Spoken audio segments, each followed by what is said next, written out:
during a dinner for college freshmen, the scholarship student suggested we go to a 9.99 all-you-can-eat crawfish buffet. Worried it wouldn't be clean, I refused and instead invited everyone to my family's restaurant. But after the meal, when I sent out the Venmo request to the group, the scholarship student led the charge in tearing me apart. "You greedy money-grubbing crooks. Even after a 50% discount, it's still 25? Why don't you just rob us?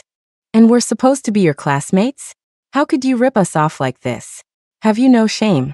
Well, I'm only sending you 9.99, take it or leave it. Honestly, you're probably still making a profit at that price." After that, she started posting all over social media, slandering my family's restaurant, claiming the ingredients were old and gave people food poisoning. The rest of my classmates followed her lead, paying only 9.99, and joining in on the attacks in our group chat. Furious, I went to confront her, but she shoved me down a flight of stairs, killing me. A few days later, my family's restaurant went bankrupt because of the rumors. Devastated by the double blow, my parents died of broken hearts. When I opened my eyes again, I was back on the day our class was planning that dinner. This time, I was the first one to back her up. In this life, I'm going to make sure everyone finds out that a 9.99 buffet can actually kill you. I know the perfect place for our dinner. It's only 9.99 for all-you-can-eat crawfish.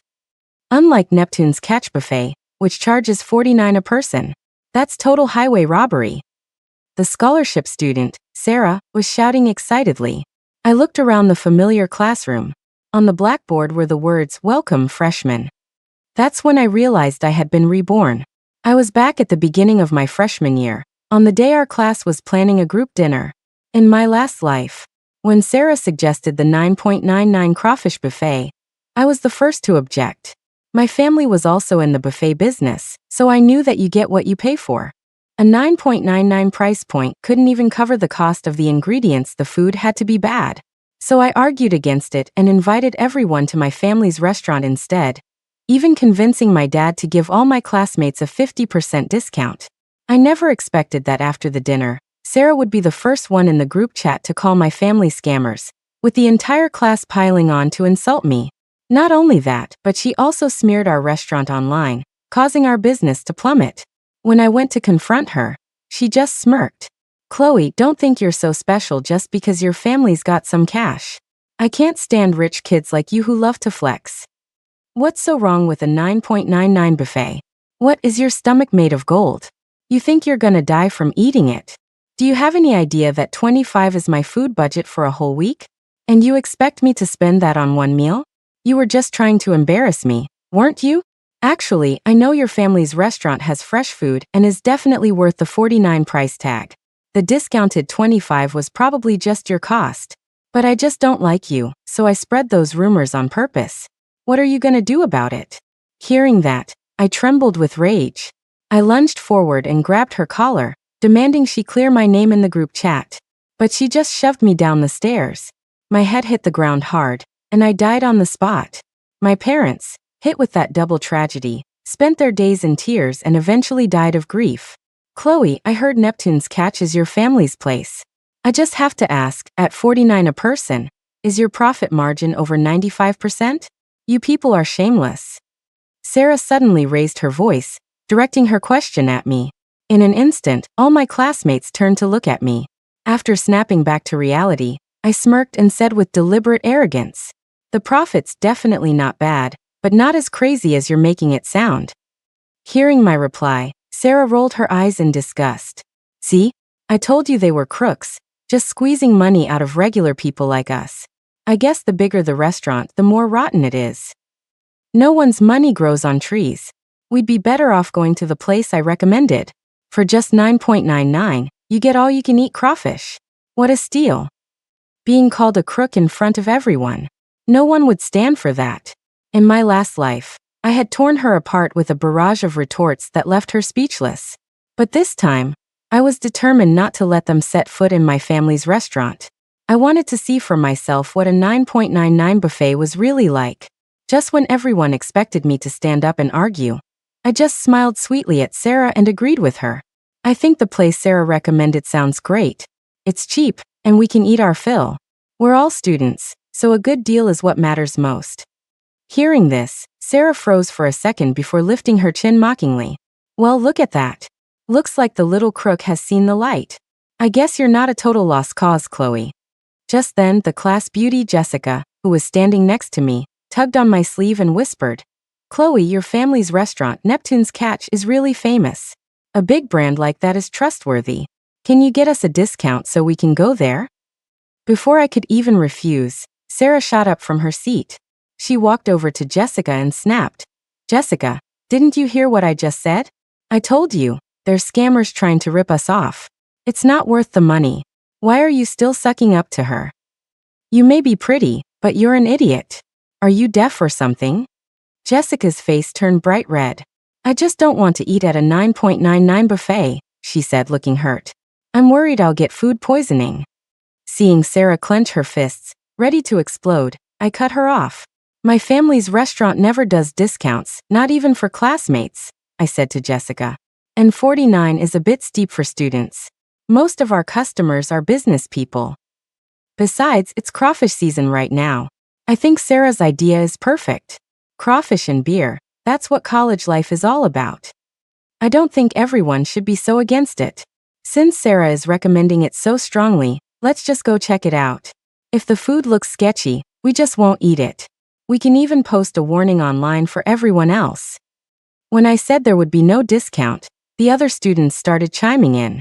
Yeah, 49 a person is a little expensive. I have so much stuff I need to buy for the semester.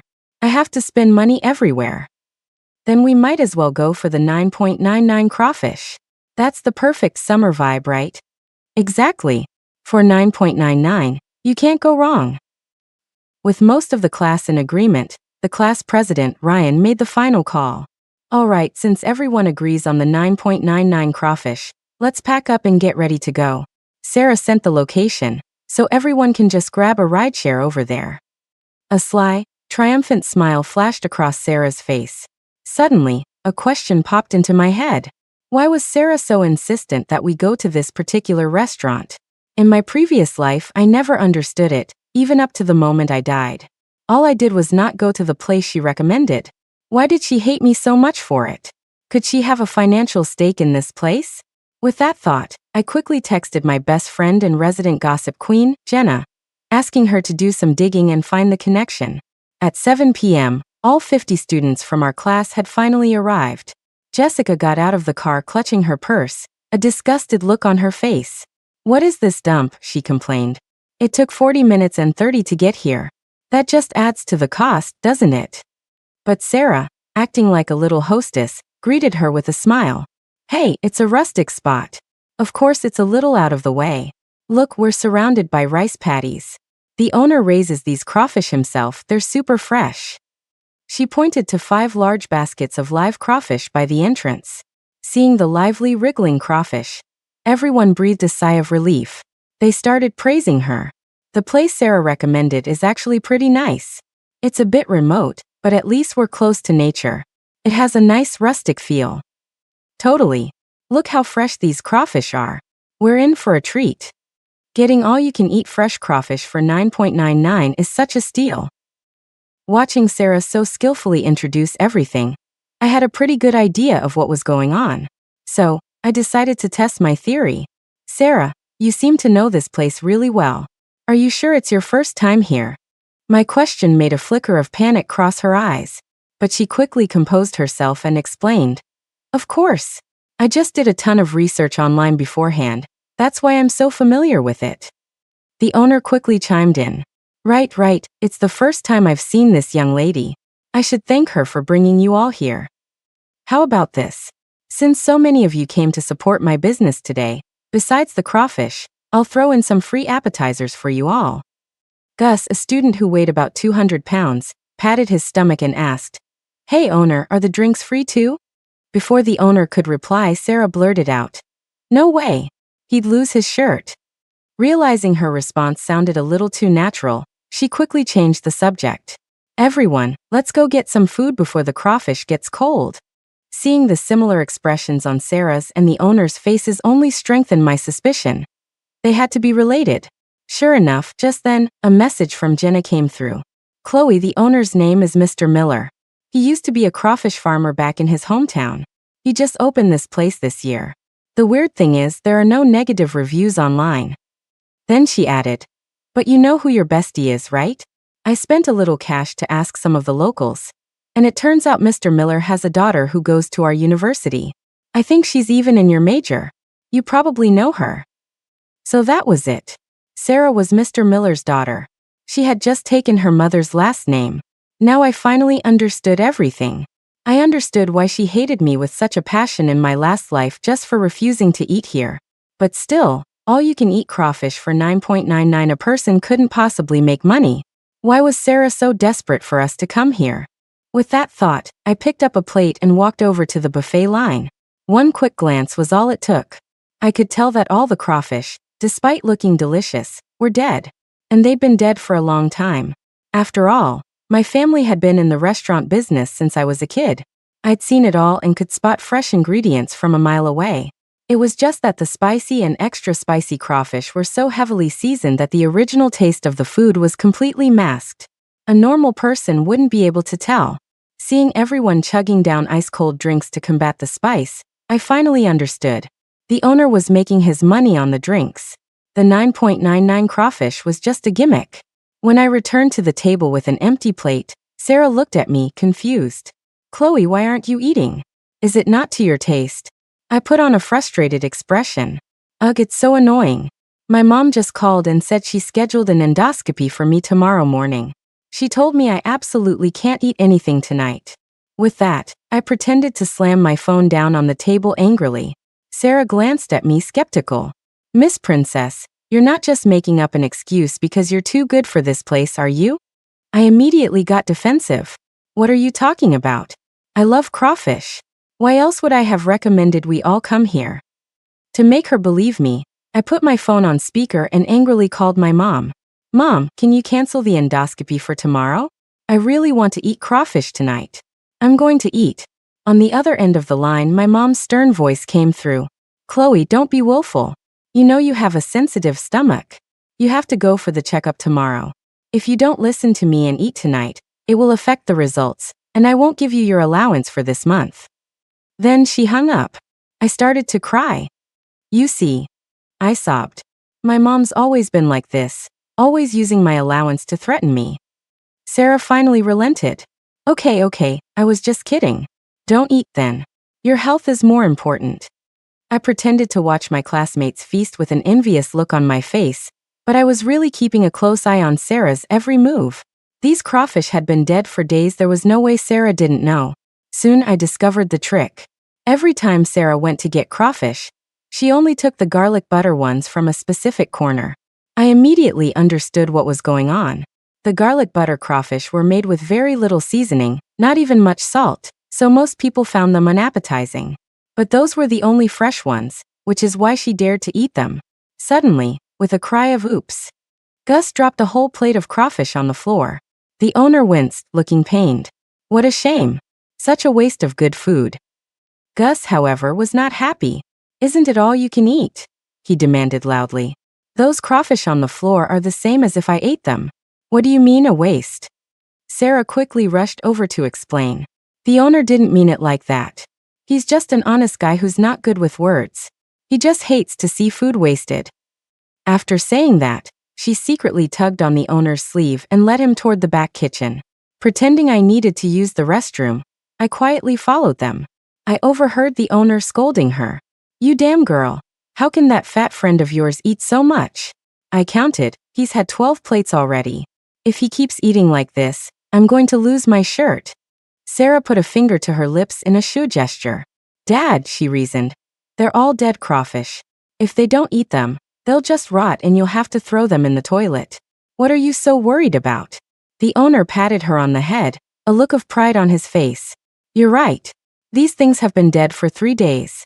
If you hadn't brought your classmates here today, I'd probably have to toss them all. I guess I didn't waste my money sending you to college. You're smart coming up with a sneaky plan like this to get rid of these stinking dead crawfish. Just from the drinks alone, we'll probably make $2,000 or $3,000. You should bring them here more often. As he spoke, he smugly started pouring some colored liquid into empty bottles. I quickly filmed the entire scene. Then I returned to my table, pretending I hadn't seen a thing, and watched as he restocked the fridge with case after case of those drinks. Through my observation, I noticed that besides Sarah, who only ate the garlic butter crawfish, the class president, Ryan, also stuck to the garlic butter ones, saying he couldn't handle spicy food. Just as he picked up an iced Coke and was about to drink it, I quickly stopped him. You have a sensitive stomach. You probably shouldn't drink anything ice cold. With that, I took a bottle of water out of my bag and handed it to him. The other students immediately started teasing us. Ooh, look at you two. Yeah, Chloe's so concerned about the class president. You two have a thing for each other. Hey, my stomach's not feeling great either. How come someone didn't notice that? Amid the laughter, Ryan's face quickly turned red. He stammered, "You guys, don't be ridiculous. We just started college. Chloe and I have barely even spoken. But well, who knows what the future holds." Hearing this, Sarah's expression suddenly changed. She quickly tried to defuse the situation. Exactly. We all just met. How could anyone develop feelings so quickly? As she spoke, she shyly peeled a crawfish and placed it on Ryan's plate. Well, now I understood. Sarah had a crush on the class president. So in my last life, her hatred for me was also fueled by the fact that Ryan had shown a little bit of interest in me. In the first life, when Sarah was accusing me, Ryan was the only one who stood up for me. But back then, in her quest for revenge, Sarah had baselessly accused him of being biased and forced him to pick a side. Left with no choice, Ryan also paid just the 9.99. But he later privately messaged me and sent me the rest of the money. So it seems that by stopping him from drinking that soda, I not only prevented him from discovering anything unusual, but also saved him from getting sick. Soon everyone was finished eating. Just as we were getting ready to head back to campus, Gus suddenly clutched his stomach. "You guys wait for me, I gotta use the restroom," he called out. Jessica frowned, a puzzled look on her face. "You didn't get food poisoning, did you? Does that mean the crawfish?" Before she could finish, Sarah quickly interjected. "Gus ate at least 20 pounds of crawfish. Even an iron stomach couldn't handle that much. Don't worry, the crawfish are perfectly fine." 10 minutes later, Gus still hadn't come out. Everyone checked their phones and saw it was already 9 p.m., so they hurried back to campus. At midnight, a message suddenly appeared in our class group chat from our academic advisor. Gus has been taken to the hospital for emergency treatment. He came back to the dorm looking pale and couldn't stop vomiting. "What did you all eat at your dinner tonight?" Everyone was shocked. "No way. Is it that serious?" "Crap, I've had diarrhea ever since I got back, too." "You're kidding, right? I've gone twice since I got back but was too embarrassed to say anything." "Damn, I thought it was just because I ate too much spicy food. My stomach has been churning." "Oh my god, it couldn't really be the crawfish, could it?" In an instant, the group chat exploded. Jessica immediately tagged Sarah and demanded, "Sarah, don't you think you should explain what's going on? Why are you playing dead now? No wonder my stomach has been feeling weird since I got back. I just thought I was getting my period. Thank God I only ate a few. If I'd eaten more, would I be in the hospital too?" The class president, Ryan, also posted anxiously, "Sarah, you need to ask the owner what's going on quickly." But Sarah just replied calmly, "Class president, let me ask you, are you feeling sick at all right now?" A few seconds later, Ryan replied, "To be honest, I feel perfectly fine." That gave Sarah the confidence she needed. She immediately shot back in the group chat. "See everyone? The class president and I both ate and we're fine. What makes you so sure it's the crawfish? Who knows what other junk you all ate, but you just jump to conclusions and blame the crawfish. The poor crawfish are innocent, okay? Maybe you should look at yourselves for the cause." Jessica, not willing to back down, continued to press her. "I can't speak for anyone else, but all I ate tonight were a few crawfish, and my stomach is also upset. How do you explain that? I just don't get it. All we're asking is for you to check with the owner if the crawfish were fresh, or if he put anything weird in them. Why are you having such a strong reaction? Are you in on it with that owner?" Sarah was furious. She unleashed a tirade in the group chat. "Jessica, are you out of your mind? That owner is just a simple, honest farmer. He let everyone eat their fill for 9.99. What kind of money could he possibly be making? Why are you slandering him like this? If I was in on it with the owner, I'd be acting like Chloe's family and charging you all $49 a person. Then I'd really be raking it in, wouldn't I? Then she tagged me. Chloe, am I right or am I right? It was hilarious. Sarah was as stubborn as a mule. She wouldn't admit anything without hard evidence. But it wasn't time yet. The fire hadn't reached its peak. So I smirked and replied calmly, "You're right about everything, but the fact is everyone is sick right now. Isn't it perfectly normal to ask you to check with the owner? You're the one who knows the owner best out of the whole class. Just asking won't kill you. Poisoning people is no small matter. He could even go to jail." Seeing that I wasn't defending her, Sarah got so mad she sent a voice message blasting me. "Chloe, are you out of your mind too? What do you mean, poisoning people? The hospital hasn't even released a report yet, and you're already spreading rumors. You're trying to drive that poor owner into the ground, aren't you? Do you have any idea how hard it is for him? One word from you, food poisoning, could destroy his entire business. How can you be so vicious?" I froze for a moment. Those words sounded so familiar. But in my last life, she was the one who had deliberately spread rumors to destroy my family's business. This time, all I did was ask a few questions, and she was attacking me like a rabid dog. I guess you never feel the sting of the whip until it hits your own back. Seeing us arguing endlessly in the group chat, the advisor quickly stepped in. "All right, that's enough. Stop fighting.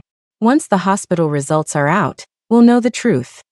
The chat finally went quiet. Soon, I heard the door of the dorm room next to me open. Someone in slippers was running out in a hurry. Sarah lived in the room next door. I quickly got out of bed and followed her. I found her on the phone in the hallway. Using the dim light, I turned on my phone's video recorder. "Let's see you try to deny it this time." Sarah was holding her phone, her face pale with panic. "Dad, what's going on?" she asked urgently. "How did my classmates get so sick they ended up in the hospital? Tell me the truth, how long were those crawfish dead?" After hearing the answer from the other end, Sarah stumbled and nearly fell to the ground. Her voice was trembling with emotion. "Dad, are you crazy? You dared to serve crawfish that had been dead for a week to my classmates? You were trying to kill them. I told you, as soon as the crawfish die, you have to freeze them immediately. That way, they won't taste too different when you cook them. I told you to buy another freezer, but you wouldn't listen. Now you have so many dead crawfish that you just left them soaking in water? How could you be so careless?" I don't know what the person on the other end said, but it made Sarah even more agitated. She screamed into the phone, her voice thick with tears. "Are you insane? The drink mix was from a street vendor, too? I told you I would help you build up the family business. Why wouldn't you trust me? If something happens to my classmates, we're both finished. We could even go to jail." With that, she hung up and squatted on the ground, sobbing. At 3 in the morning, the advisor sent another message. "Gus has just passed away. His parents are on their way to the hospital. Any other students who are feeling unwell should come to the hospital for a checkup immediately." Even though I was expecting it, my heart still lurched. After all, someone had died, and I could have prevented this tragedy. But in my last life, Gus had been one of the many who had insulted me in the group chat. He had eaten enough for 2 or 3 people, meaning my family didn't even make back our cost on him. Yet he had joined Sarah in smearing my family online, calling us all greedy, rotten crooks. After I died, he had just scoffed dismissively. "Oh, the scammer's dead? Nothing to feel sorry about." Thinking of that, my last bit of pity vanished. A strange sense of satisfaction washed over me. When I came back to my senses, the group chat had been flooded with over 99 new messages. Everyone was in a panic. "Oh my God, someone died. What are we going to do? It's over. My roommate is unconscious. Someone call an ambulance for me. I can't get up from the bathroom floor. Help, why do I feel so weak all of a sudden?" Realizing this was a mass poisoning event, the advisor immediately called the university president. That night, ambulances from all over the city rushed to our campus. One after another, they drove off toward the hospital. It was quite a spectacle. Seeing the 3 of us standing there as if nothing was wrong, the advisor urged us on. "You 3, get in one of the ambulances. You need to go to the hospital and get checked out." Sarah resisted. "I feel fine. I don't think I need to go to the hospital." She turned and started walking back toward the dorms. I grabbed her arm and said loudly, "Sarah, How can you be so careless with your health? The whole class is poisoned. You ate the crawfish too, so there's no way you're immune. You have to come with us to the hospital and get checked out. Trying to run at a critical moment like this? Not a chance. I had heard that Gus's parents were not people to be messed with. He was their only precious son. When they found out it was Sarah's family who had poisoned him, they would tear her apart. The thought of it filled me with a wild joy. I couldn't wait to see this drama unfold. Sarah, of course, knew this too, which was why she was refusing to get into the ambulance. In the end, under the pretext of looking out for her well-being, Ryan and I had to physically lift her into it. Once we got to the hospital, many of the students' parents had also arrived. Seeing the three of us looking completely fine, Jessica pointed a finger at Sarah and screamed, "Sarah, you murderer! You're the one who insisted we go to that 9.99 crawfish buffet, saying it was all natural and pollution-free. You ended up harming the entire class.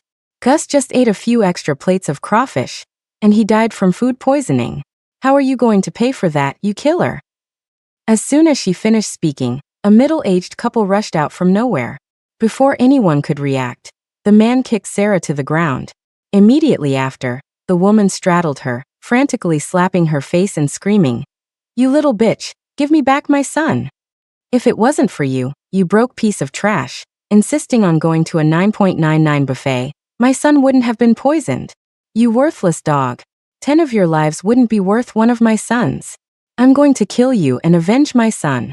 With that, her eyes turned bloodshot as she wrapped her hands around Sarah's neck.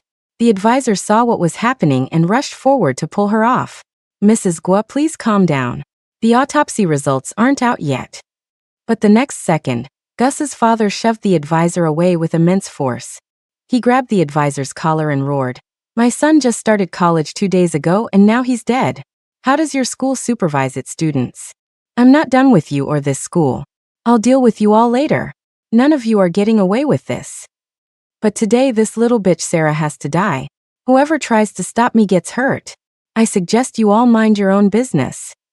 Looking at the 6 feet 3 inches, 200-pound man in front of him, the advisor knew he was no match and didn't dare to intervene again. He could only watch as Gus's parents beat and kicked her. The surrounding students were all terrified. No one dared to call the police. Finally, hospital security guards rushed over. It took 5 of them to pull the man away. Gus's father was still trying to attack, but he was stopped by the police who had just arrived. Sarah lay on the ground, bruised and bloody, weakly crying out, "Help me! Somebody help me!" I couldn't help but let a small, provocative smile slip onto my face. Sarah's eyes quickly caught my look of schadenfreude. She froze for a few seconds, then as if something had clicked, she glared at me with the same vicious hatred she had in our previous life, as if she wanted to tear me to pieces. "Chloe, you're the real murderer. This was all your setup." Sarah struggled to her feet and suddenly roared at me. All the surrounding students immediately turned to look at me. I put on an innocent face. "What are you talking about? What does this have to do with me? You're the one who chose the restaurant. You're the one who strongly recommended we all go. How is it that now that something's gone wrong, you're blaming me?" Ryan also came to my defense. "Yeah, what does Chloe have to do with any of this? She's never even been to that place. You can't just throw blame on her for everything." Sarah was trembling with rage. Her voice shook as she said, "It was Chloe. This was all her setup. Do you all remember? When I suggested we go for crawfish, she was the first one to agree. And think about it. Why did all of us who ate the crawfish get sick, but she's the only one who didn't eat? She must have known beforehand that there was something wrong with the crawfish, so she deliberately didn't eat." I threw my hands up in exasperation. My mom called me at the last minute and told me I had an endoscopy tomorrow morning and couldn't eat. What was I supposed to do? You all heard the call, didn't you? The way you're talking, you make it sound like I can see the future and conspired with my mom to put on a show for you. Sarah's face turned beet red. She pointed her finger at my nose and screamed, "You bitch! It's like you knew all of this in advance, and were just waiting for us to walk into your trap." I laughed in her face. I slapped her hard across the cheek and snapped, "Sarah, are you delusional? You're desperately trying to pin all the blame on me. Who was it that publicly called my entire family scammers in front of the class? Who was it that stopped everyone from going to my family's restaurant? Who was it that swore up and down that the crawfish at this place were fresh and perfectly fine? That filthy mouth of yours sounds like it was dredged up from a sewer. I just didn't want to argue with you, so I went along with your plan to eat at that place. At that moment, Sarah burst into maniacal laughter. I get it now. You were reborn. You knew all of this was going to happen. As soon as she said that, the crowd of onlookers couldn't help but cover their mouths and snicker. This girl is insane. Looks like she escaped from a mental hospital. Thinks she's in a novel or something. Reborn, really? This is hilarious. Seeing that no one believed her, Sarah grabbed a police officer's hand in desperation and shrieked hysterically. Officer, this was all Chloe's setup. She deliberately made us go eat those crawfish to poison the whole class. The officer, of course, didn't believe her nonsense and snapped coldly. Ms. Xia, stop making baseless accusations. We will investigate and find out the truth. But Sarah wouldn't let it go, continuing to hurl insults at me. Now that things had reached this point, it was time to close the net. I calmly took a USB drive from my bag and handed it to the officer. Hello, the truth of the matter is all on here. To avoid tipping them off, I had to secretly record this as evidence. If you project this, you'll see the whole story. The officer took the USB drive and immediately projected it onto the large screen at the nurse's station. On the screen, Sarah and the owner, Mr. Miller, were whispering in the back kitchen. Crawfish that's been dead for 3 days, deep fried over and over, then covered in spices, they'll never be able to tell. This drink powder actually looks pretty legit when you mix it. We can make a few thousand just from the fake drinks alone. Your classmates are as dumb as pigs. I don't know how they even got into college. The scene switched to the dormitory stairwell, where Sarah was on the phone, her face pale with panic. Dad, what happened? My classmates are all poisoned. Dad, how could you leave crawfish that had been dead for a week just soaking in water instead of putting it in the freezer? What? The drink mix was from a street vendor too? You're going to be the death of me. In that instant, everyone present stared with wide eyes. They never imagined that the owner of the crawfish restaurant was Sarah's father. This was all a scheme orchestrated by Sarah to make money off of them. Sarah's family's restaurant was the real scam, the real crooks. After a moment of shock, Jessica jumped to her feet and screamed, Sarah, you backstabbing monster! How could you come up with such a wicked plan? You didn't just want our money, you wanted to kill us. Ryan's face darkened as he reprimanded her. Sarah, how could you do something like this for money? This is a person's life we're talking about. How can you be such a compulsive liar and then turn around and frame Chloe? You are truly evil. Seeing the boy she liked look at her with such disgust, Sarah could no longer hold it together. She collapsed to the floor, sobbing. You think I wanted to do this? If you had a monster for a father like mine, you would have done the same thing. My mother was beaten to death by my father just for giving birth to me, a daughter. But the villagers were too scared to call the police, so they just told everyone she died of an illness. I was beaten by that monster my whole life. I finally managed to convince him to let me go to college, but then he forced me to find ways to make money for him. He said if I didn't, he'd stop me from studying and beat me to death. Why is it that you all get to be born into comfortable lives, growing up with loving parents, while I have to tiptoe around him just to stay alive? Then she turned to me, her teeth clenched in hatred. Especially you, Chloe. Why were you born a little rich girl, carrying a Chanel bag to school? Even our classmates treat you differently just because you have money. I just can't stand rich people like you. She probably thought that her sob story would earn her some sympathy. But to her surprise, not a single person in the class forgave her. No one was a saint. Why should they have to pay the price for her jealousy? I looked at her and said coldly, don't make excuses for your evil. Some people, no matter how bad their circumstances, will always grow toward the light. But your wickedness is innate, it's in your bones. You say your dad forced you to do all this, but you're an adult, a college student. You had hundreds of ways to seek help to stop his crimes. But instead, you chose to be his accomplice. You brought all of this on yourself. Sarah was about to say something else, but she was cut off by Mr. Miller, who was being brought in by the police. You bitch. If you dare to slander me again, I'll kill you right now. This was all your plan from the start. How dare you try to pin this on me? He lunged at her, ready to attack. Looking at the dog-eat-dog scene before us, The police had no choice but to take them both away for questioning. The mass poisoning of an entire class became a huge scandal. The next day, it was the top story on the national news. 1 person dead, 7 in critical condition, 39 with minor poisoning, and only 3 unharmed. The National Health Commission sent a special task force to investigate. In the end, Mr. Miller was found guilty of producing and selling harmful food, and was sentenced to death. Sarah, as an accomplice, was sentenced to 20 years in prison. The university also expelled her.